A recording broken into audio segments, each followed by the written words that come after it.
Hi friends, மருதாணி வந்து இந்த 2 பொருள் மட்டும் சேர்த்து அரைச்சிங்கன்னா நல்லா அழகாக செவக்க செவக்க வரும்.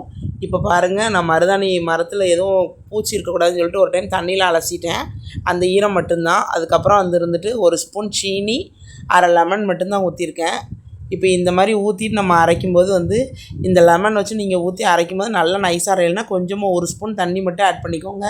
நல்லா அழகாக அரைஞ்சிரும். இப்போ பாருங்கள், இது வந்துட்டு நான் இலையை வச்சு அரைச்சதுனால கொஞ்சம் வலுவழுப்பு தெரியுது.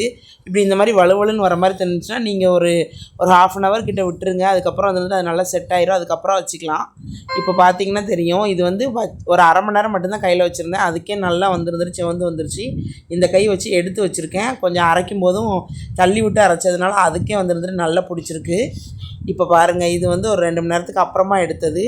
இந்த மாதிரி மருதாணி வந்துட்டு நல்லா செவந்து வரதுக்கு இந்த டிப்ஸை ஃபாலோ பண்ணுங்கள். இந்த வீடியோ உங்களுக்கு பிடிச்சிருந்துச்சுன்னா லைக் பண்ணுங்கள், கமெண்ட்